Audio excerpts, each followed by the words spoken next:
Des accidents de voiture surviennent tous les jours, mais lorsqu'ils prennent la vie de célébrités, l'impact est énorme. Dans cette vidéo, nous allons examiner 5 autres histoires vraies de stars décédées dans des accidents. Ce sont des pertes bouleversantes qui nous rappellent à quel point la vie peut être fragile, même pour les plus célèbres. C'était le 5 août 2022 dans le quartier de Mar Vista à Los Angeles. Anne Heche, une actrice célèbre connue pour ses rôles dans Volcano et Souviens-toi l'été dernier, conduisait sa Mini Cooper.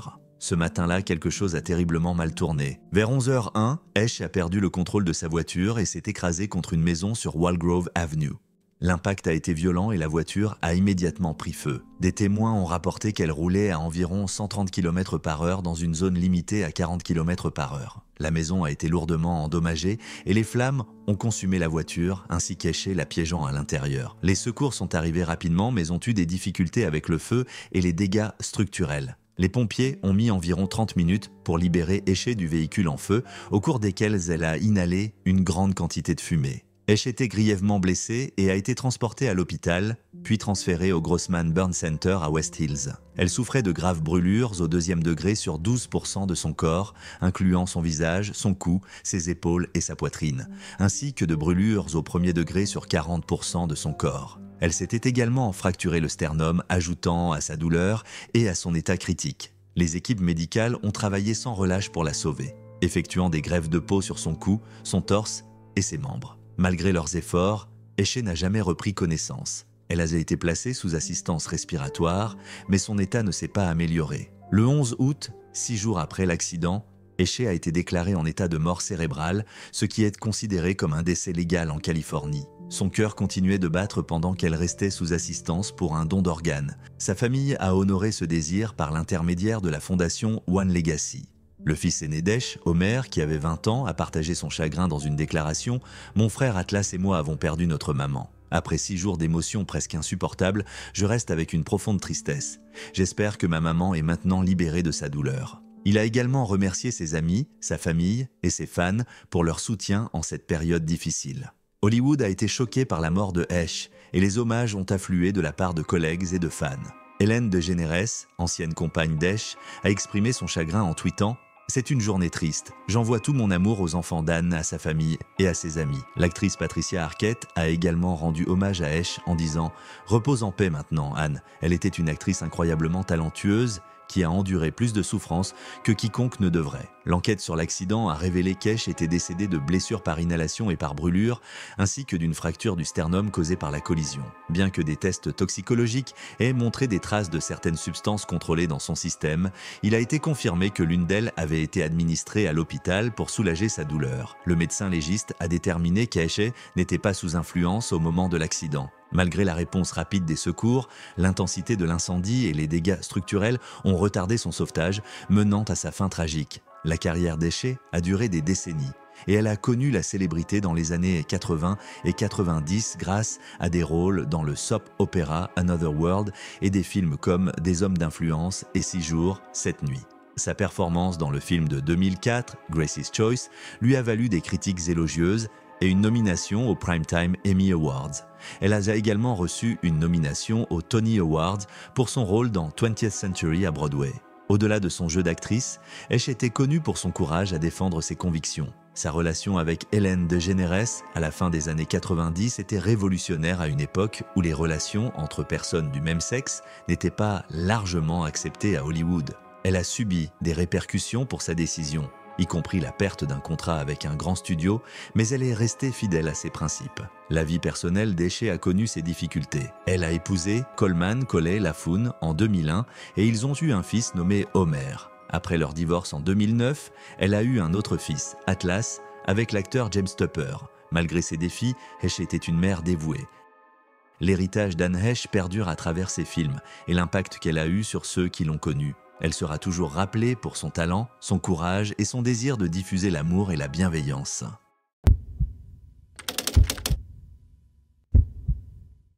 Nous étions le 10 avril 1992. Sam Kinison, un célèbre comédien connu pour son humour bruyant et rebelle, se rendait à un spectacle à Laughlin, dans le Nevada. Récemment, Sam avait fait d'importants changements dans sa vie, notamment en épousant Malika Swiri, une danseuse de 26 ans, et en adoptant la sobriété. Le trajet aurait dû être une simple routine, mais il allait finir de façon tragique. Sam s'était fait connaître comme un comédien exubérant, mais dernièrement, il essayait de mener une vie plus calme. Il venait de revenir de sa lune de miel et était enthousiaste pour l'avenir. Ce soir-là, il conduisait sa Pontiac Turbo Transam blanche depuis sa maison en Californie en direction du Nevada, traversant l'autoroute du désert. Pendant ce temps, un groupe d'adolescents faisait des courses dans un pick-up Chevrolet. Le conducteur, Troy Pierson, 17 ans, avait bu. Le camion était rempli de canettes de bière et il roulait à toute vitesse sur l'autoroute US 95, zigzagant dans le trafic en sens inverse. À seulement 50 km de sa destination, le camion a dévié dans la voie de Sam. Sam n'a pas eu le temps de réagir, l'impact a écrasé les deux véhicules. Les amis de Sam qui le suivaient ont assisté à toute la scène. Au début, Sam semblait aller bien. Il avait des coupures mineures et a réussi à sortir de sa voiture accidentée. Ses amis se sont précipités et ont essayé de le convaincre de s'allonger, mais Sam paraissait hébété. Il s'est mis à marcher et à parler comme s'il s'adressait à quelqu'un d'invisible. Son ami de longue date, Karl Labov, tenait la tête de Sam, essayant de le réconforter. « Je ne veux pas mourir », répétait Sam, sa voix remplie de peur. Puis, son ton a changé, exprimant de la confusion, en demandant « Mais pourquoi ?» Finalement, sa voix s'est adoucie, comme s'il acceptait quelque chose, disant « D'accord, d'accord, d'accord ». Un moment plus tard, Sam s'est effondré. Bien que Sam ait d'abord semblé indemne, il avait en réalité subi de graves blessures internes lors de l'accident. Sa tête avait heurté le pare-brise et il ne portait pas de ceinture de sécurité. Une autopsie a révélé des blessures majeures, dont une déchirure de l'aorte et une colonne vertébrale disloquée. Les dommages étaient fatals et Sam était décédé peu de temps après. L'épouse de Sam, Malika, a survécu avec seulement des blessures mineures. Elle avait été soignée à l'hôpital et est sortie le lendemain, mais le choc émotionnel de l'accident a été accablant. L'accident s'est produit sur un tronçon isolé de l'autoroute près de Needles, en Californie, à environ 120 km de Las Vegas. La zone déserte était recouverte de gravier et de mauvaises herbes, et les tentatives de marquer le site avec un mémorial étaient sans cesse contrariées, les repères étant systématiquement volés. Troy Pierson, le conducteur du camion, a été accusé d'homicide involontaire pour négligence grave. Il a plaidé coupable et a écopé de probation, de 300 heures de travaux d'intérêt général et son permis a été suspendu pour 2 ans. Il vit désormais à Las Vegas.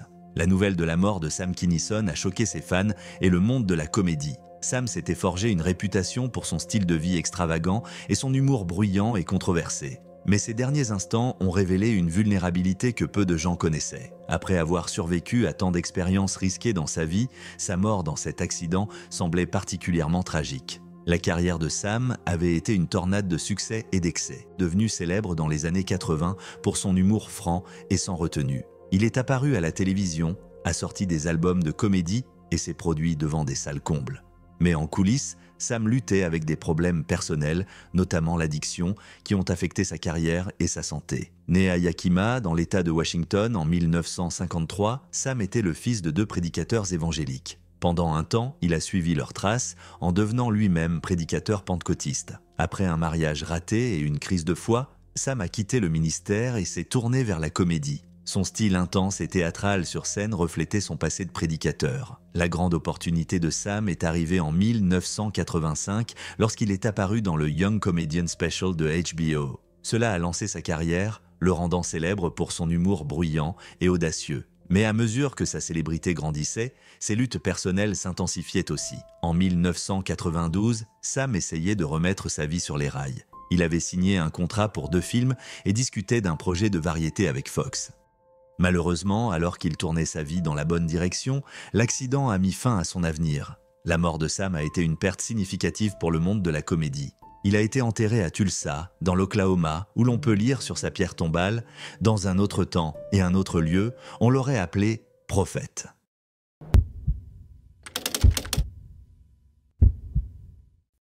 Nous étions le 25 avril 2002 à La Ceiba, au Honduras. Lisa Left Eye Lopes, la célèbre rappeuse du groupe TLC, se trouvait en retraite spirituelle en quête de paix. Elle avait 30 ans et avait connu à la fois le succès et les épreuves dans sa vie. Après les défis qu'elle avait affrontés dans sa carrière et sa vie personnelle, Lisa avait décidé de faire ce voyage dans les jungles paisibles du Honduras pour trouver clarté et guérison. Quelques semaines plus tôt, Lisa avait été impliquée dans un accident tragique. Un garçon de 10 ans nommé Byron Fuentes avait été percuté par le minibus dans lequel elle voyageait, conduit par son assistant.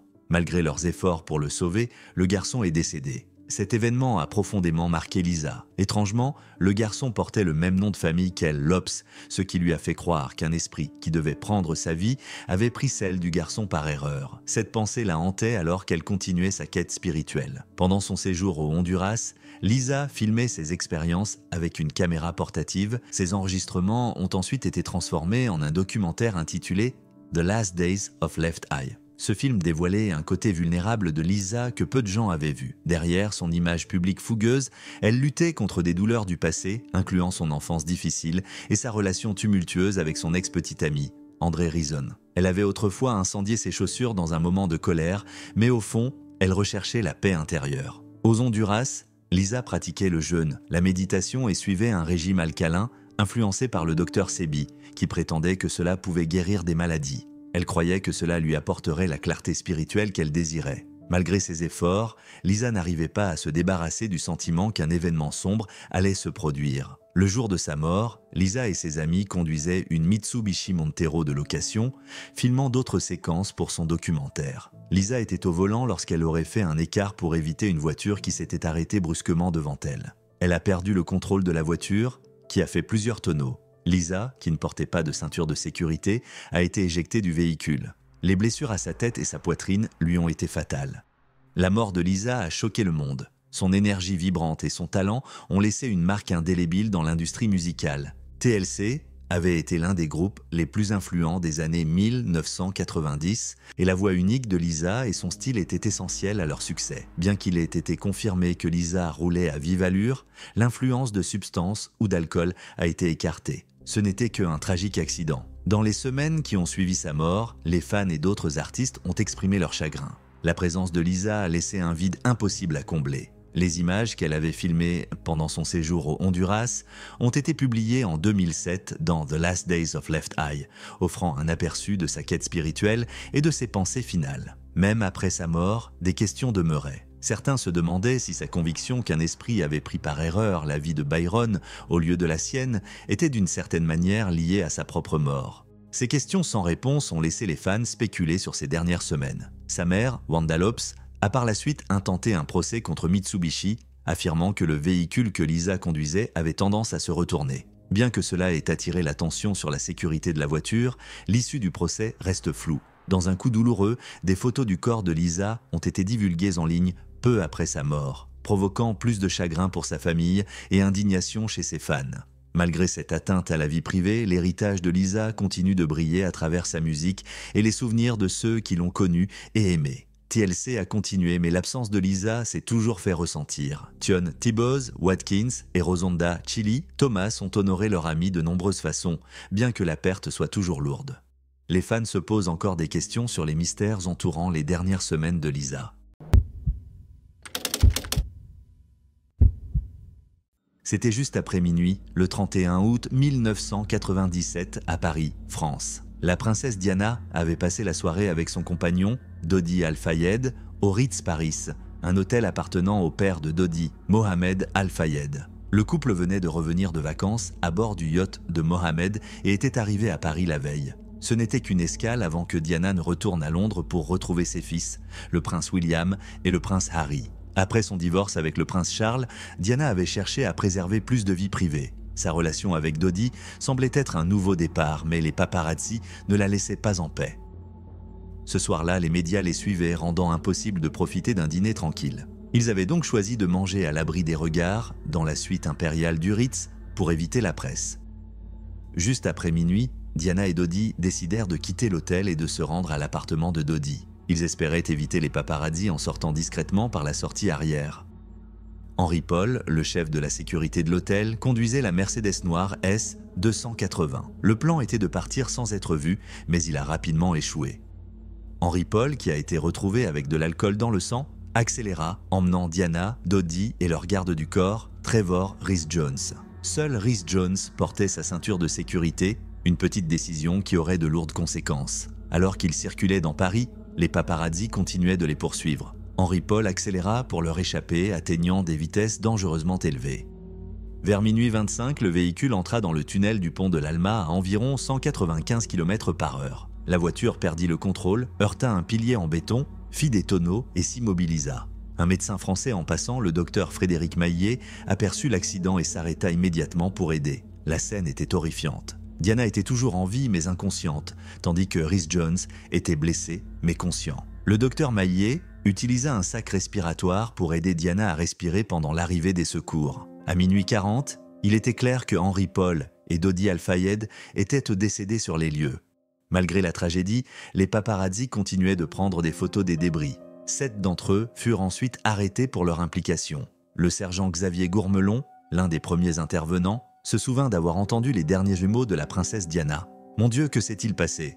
Après avoir été libérée des décombres, elle souffrit d'un arrêt cardiaque. Gourmelon lui administra des gestes de réanimation, la réanimant brièvement, mais son état restait critique. À 2 heures du matin, Diana fut transportée d'urgence à l'hôpital de la Pitié-Salpêtrière. Malgré plusieurs heures de chirurgie, ses blessures étaient trop graves, elle avait subi des dommages internes majeurs dont une déchirure dans sa veine pulmonaire. À 4 heures du matin, Diana fut déclarée morte à l'âge de 36 ans. La nouvelle de la mort de Diana choqua le monde. À 6 heures du matin, le docteur Alain Pavie, chef du service de cardiologie à l'hôpital, confirma son décès lors d'une conférence de presse. Des millions de personnes à travers le monde furent dévastées par la perte soudaine d'une figure aussi aimée. Le prince Charles, accompagné des sœurs de Diana, se rendirent à Paris pour rapatrier son corps à Londres. Ce fut un moment déchirant, surtout pour ses fils, William et Harry, qui n'avaient alors que 15 et 12 ans. Suite à l'accident, beaucoup se demandèrent si Diana avait été suffisamment protégée. Après son divorce, elle avait demandé une réduction de la sécurité pour avoir plus d'intimité,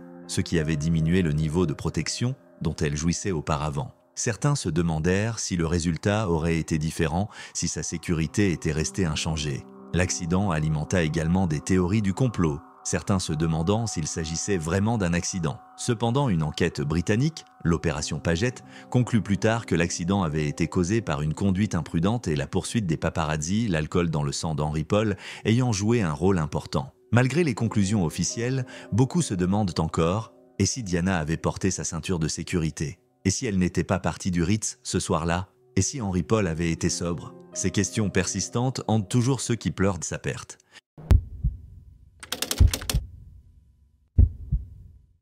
C'était tôt le matin du 27 septembre 1986, lorsque la tragédie frappa Metallica. Le groupe était en Suède, en tournée en Europe après le succès de leur 3e album, Master of Puppets. À seulement 24 ans, leur bassiste, Cliff Burton, avait déjà marqué la scène du heavy metal.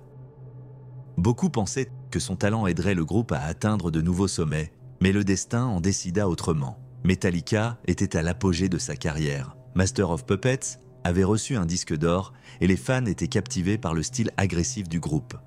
Une grande partie de leur succès était attribuée à Burton, dont le jeu de basse unique ajoutait de la profondeur à leur son. Il repoussait les limites de ce qu'un bassiste pouvait faire, utilisant la distorsion et les effets pour apporter une nouvelle dimension à leur musique. Cliff était considéré comme un génie, quelqu'un qui continuerait à pousser le groupe dans des directions créatives, mais sa vie fut brutalement écourtée. Après un concert, le groupe monta dans son bus de tournée voyageant de la Suède vers Copenhague. Fatigués par les tournées constantes, les membres allèrent se coucher pour se reposer. Cliff Burton et le guitariste Kirk Hammett jouèrent aux cartes pour décider qui dormirait dans la meilleure couchette. Burton tira l'as de pique, gagnant ainsi la place.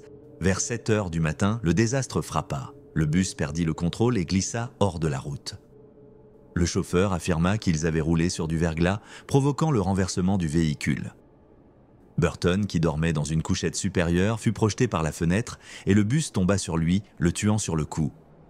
Le groupe était dévasté. Le chanteur James Hetfield chercha des traces de verglas dans la zone, mais n'en trouva aucune, ce qui éveilla des soupçons. À ce jour, le groupe se demande si le verglas était réellement en cause ou si la fatigue du chauffeur ou un autre problème avait causé l'accident. La scène était terrifiante. Kirk Hammett se rappelle des cris de l'équipe et de la vision de Burton coincé sous le bus. Les tentatives pour le libérer échouèrent. Une grue fut amenée pour soulever le bus, mais celui-ci glissa, retombant sur le corps de Burton. On ne sait pas si Cliff était mort lors du premier ou du second impact, mais de toute façon il était parti. L'accident laissa Metallica brisé. Hetfield était rempli de colère, interrogeant le chauffeur et marchant des kilomètres dans le froid, essayant de comprendre ce qui s'était passé. Hammett passa la première journée dans le déni, incapable d'accepter la réalité de la perte de son ami. Lorsqu'ils rentrèrent chez eux, le chagrin les frappa encore plus durement. Cliff était bien plus qu'un bassiste.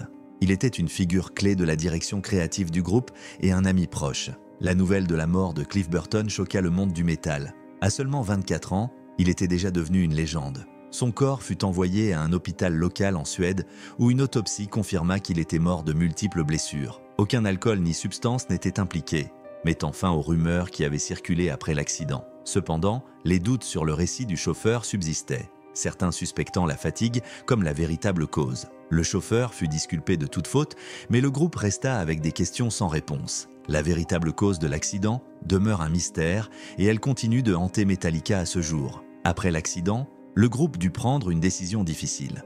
Devait-il continuer ou se dissoudre? Leur manager, Peter Mensch, les encouragea à aller de l'avant et à utiliser leur chagrin pour alimenter leur musique. Bien que cela semblait impossible au début, ils réalisèrent finalement que continuer serait la meilleure façon d'honorer l'héritage de Cliff. Le groupe recruta Jason Newsted comme nouveau bassiste et, en 1988, ils sortirent And Justice for All, leur premier album sans Burton. Bien que Newsted ait pris le rôle, de nombreux fans ressentirent l'absence de Cliff. Des morceaux comme To Live Is To Die et Orion servaient de hommage à lui, assurant que son influence restait une partie du son de Metallica. Bien que Metallica ait connu encore plus de succès par la suite, la mort de Cliff Burton laissait un vide qui ne pourrait jamais être comblé. En 2009, il fut intronisé à titre posthume au Rock and Roll Hall of Fame, assurant à jamais sa place en tant que l'un des plus grands bassistes de l'histoire.